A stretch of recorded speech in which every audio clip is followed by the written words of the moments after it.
now enter the portion of Chapter 4 where we ask how much of something is dissolved in a solution.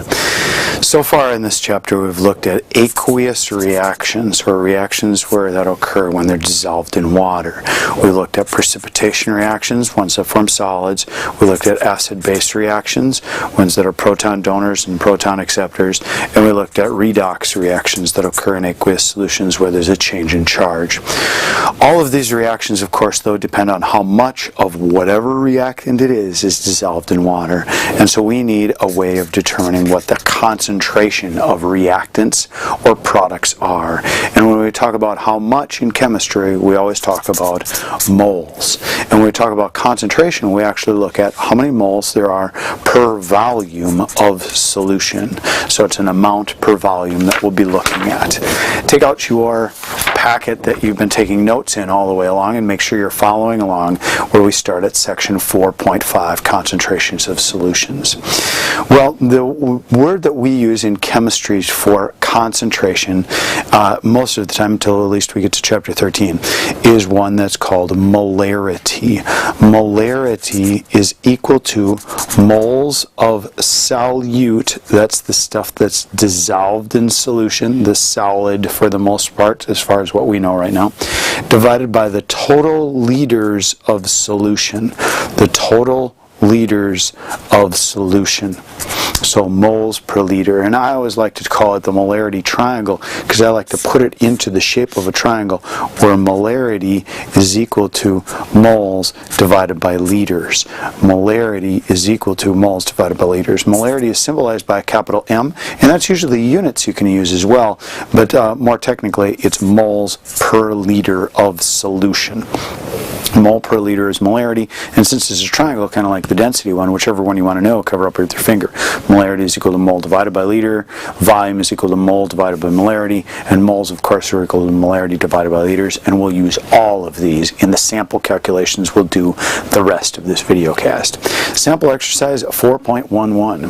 If you don't have a periodic table out, get one out. If you don't have a calculator, get one of those out right now too. Pause the video cast till you have them out. First of all, calculate the molarity of the solution made by dissolving at 23.4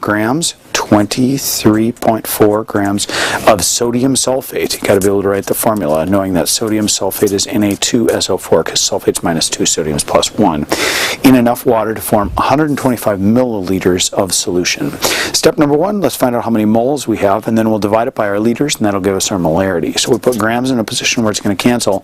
Moles is our new set of units, and this is moles, of course, of Na2SO4. And in 1 mole, how many grams are there of Na2SO4? Turns out that there's 142 grams. And so I take 23.4 divided by 142, and I have 0.165 moles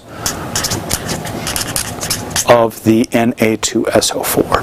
Now, if I want to find the concentration of this, remember, I'm going to have to take this number of moles and divide it by my liters, my total liters of solution. And since I have 125 milliliters of solution, the quick and dirty way to take milliliters and go to liters is take your decimal point and move it 1, 2, 3 to the left. 3 to the left goes from milliliters to liters, so I have 0.125 liters of solution.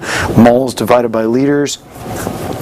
Turns out 1.165 divided by 0.125 is 1.32, and the units on that are mole per liter in your book, and the units on the AP exam love to use molarity times liters to the -1 power. Remember, if it's to the -1 power, that means it's the same as mole per liter, and sometimes you'll just see a capital N, meaning molarity or moles per liter. So that's your first introduction to molarity. Let's do a bunch of other problems using molarity and some of the associated things with it. Question number 2, calculate the molarity of a solution made by dissolving 80 grams of glucose in sufficient water to form exactly 100 milliliters of solution. Well, we're told we have 80 grams of glucose. Glucose is C6H12O6. Put a multiply sign, put a line. Let's convert to moles. When in doubt, convert to moles. The same thing goes in stoichiometry problems as goes in molarity problems. There happen to be 180 grams in a mole, so 80 divided by 180 is pretty close to 0.5. It's a little bit less. 0.44444 repeating, that's my number of moles, divided by my total number of liters, which is 0.1 liters because it's 100 milliliters, 1, 2, 3 decimal points to the left. 0.444 divided by 0.1, that ends up with 4.44 molar or moles per liter for that solution. Same kind of problem using the molarity triangle where you take your moles that you have divided by your liters. Any questions about that? You should be good at those kinds of problems. Sensory exercise 4.12. What are the molar concentrations of each of the ions now present in a 0.025 molar aqueous solution of calcium nitrate? Now the formula calcium nitrate is CaNO3 and when it dissolves, because all nitrates are soluble and they all completely dissociate, will form Ca+2 and 2 NO3 minuses. So notice for every one of these formula units right here, we're going to get 1 calcium and 2 NO3 minuses. And if you look up above, the concentration is 0.025 molar. 0.025 molar. And since this is a 1-to-1 ratio with the calcium ion, that means that the calcium ion is going to have a concentration of 0.025 molar as well. But here's the trick. Notice a 1-to-2 ratio for nitrate, which means I'm going to have twice as many nitrates as I'm going to have calcium ions in there, which means I'm going to have to take 0.025 and multiply it by 2, which means I really have 0.05 molar in nitrate ions. And generally, when you say what the concentration of an ion is, you take it and you put it in brackets, or you take the thing and put it in brackets, and the brackets around it mean molarity of, or concentration of. Get used to seeing that symbolism for concentration or molarity. Next page, sample problem. What is the molar concentration of K+ ions in a 0.5 molar solution of potassium carbonate? Now, if you write the formula for potassium carbonate right, it's K2CO3.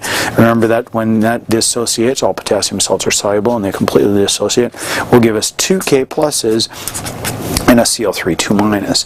If I know that this is 0.5 molar right here, 0.5 molar right here, what's the ratio between potassium carbonate and just plain old potassiums? Hopefully you recognize that there's a 1 in front of this critter and a 2 in front of this one, so it's a 1-to-2 ratio. There should be twice as many potassium ions in there, which means 2 times 0.5 means that it's going to be 1.0 moles per liter, or moles to the -1 for our concentration of potassium ions in there.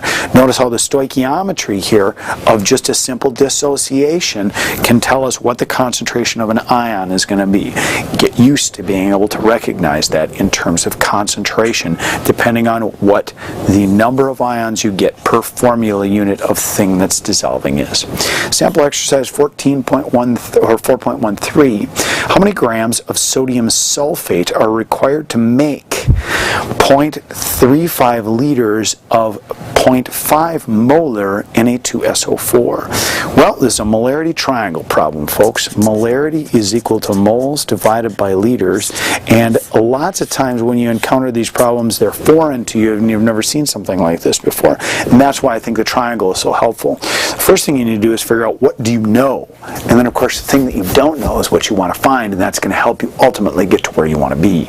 So we know the liters, or the volume, that's this thing right here. We know the molarity right here, 0.5 molar. What's the thing we don't know? Well, we don't know the moles. What are they actually asking for in the problem, though? They're actually asking for grams. Can you go from moles to grams? Well, sure, if you use the periodic table. So to find moles, we're going to take molarity and multiply it by liters. Our molarity is 0.5 molar, or moles per liter is how I'm going to write it, and multiply that by my liters, which is 0.35 liters. The liters will cancel with the liters, and 0.5 times 0.35 turns out to be 0.175 moles. And this is moles of Na2SO4, so I need to convert that now from moles to grams. And in 1 whole mole, how many grams are there for Na2SO4? If you add that up on the periodic table, it's about 142 grams. So 0.175 times 42, you end up with about 25 grams, or 24.9 grams. So to make this solution that is 0.5 molar, and I'm going to make 350 milliliters of it, I'm going to need to take 24.9 grams of the sodium sulfate and then dilute it with water until it's 0.35 liters. All right, that's a make a solution type problem, and that's another just simple molarity triangle type problem. So here's a few more molarity triangle type problems. It says, how many grams of potassium carbonate are there in 15 milliliters of 0.5 molar K2CO3? Now it's asking for grams once again. So if you look at the molarity triangle, which thing do you think you're going to be looking for if you're going to be looking for grams? Hopefully you watched the last problem and you recognize, hey, if I find moles, I can find grams. Do I know the molarity? Yup. Do I know the concentration? I mean the number of liters? Yup. It happens to be in milliliters, but I know 3 decimal places to the left. Now I got to convert it. So my molarity is 0.5 molar, or moles per liters, times my milliliters, or I'm sorry, my liters, which 1, 2, 3 is 0.015 liters. Liters cancel with the liters. 0.5 times 0.015, and I end up with 0.0075 moles. Now I need to multiply that by my potassium carbonate, and my potassiums are all 39, and my carbon is 12, and I've got 3 oxygens in there at 16 apiece, so it chimes in at about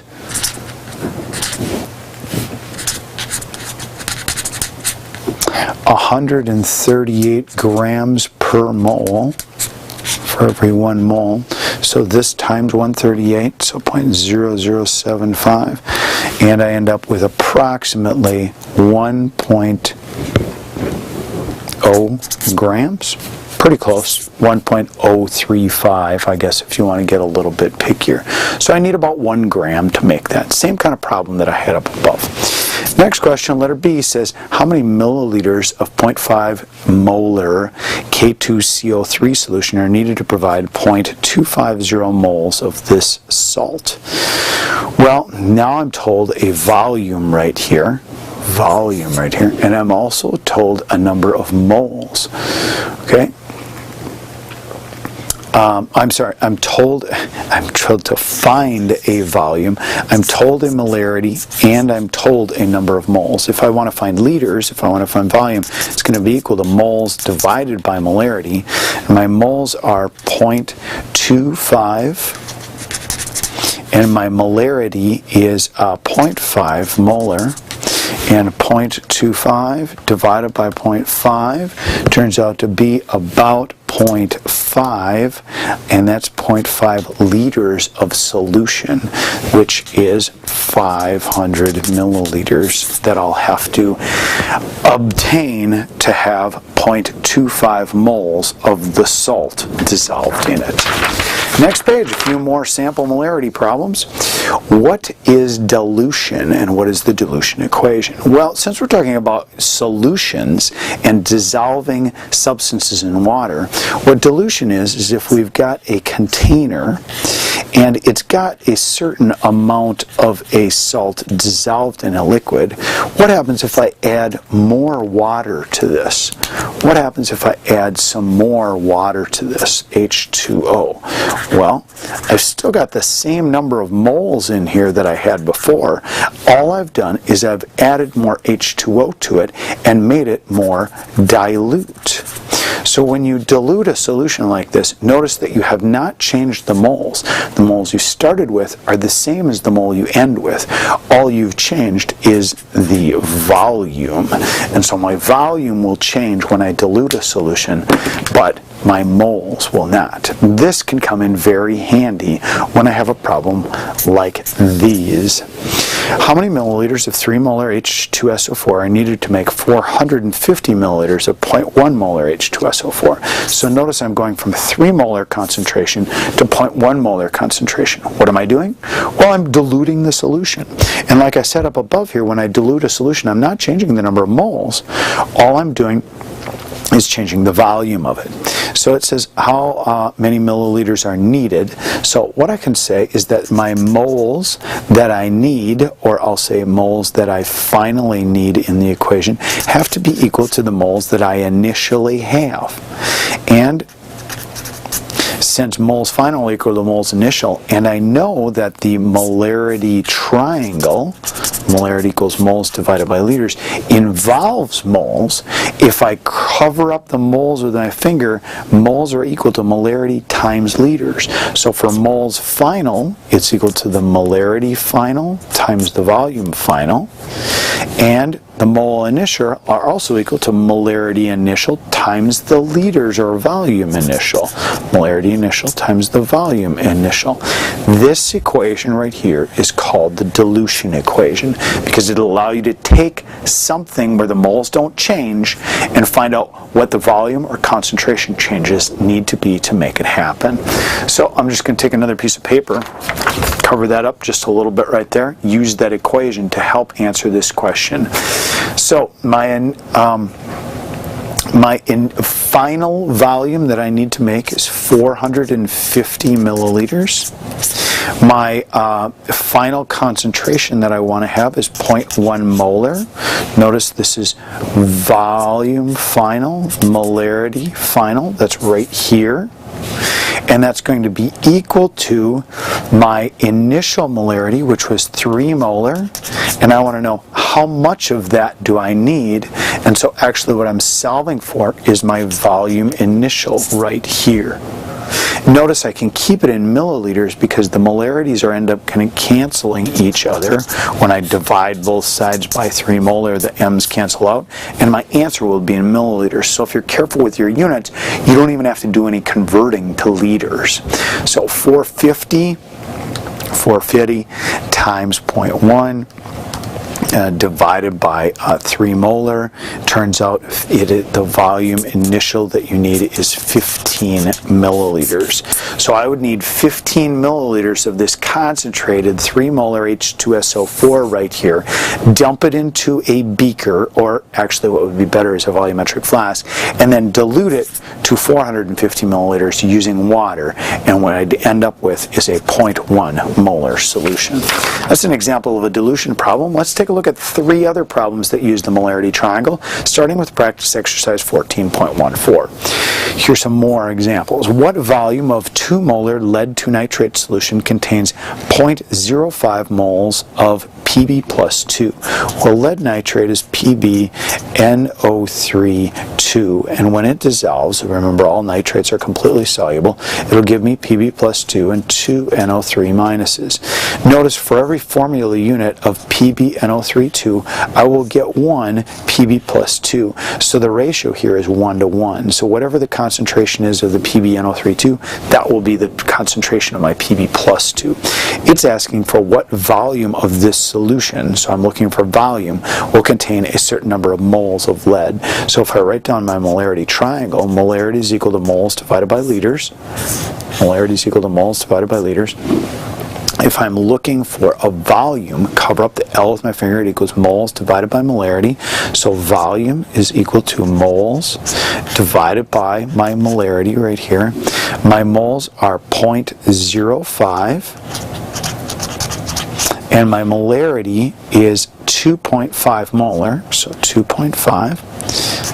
And I'm going to take my 0.05 and divide it by 2.5, and I find out that my volume would be 0.02, and remember that would be in liters now because my molarity is given in moles per liter.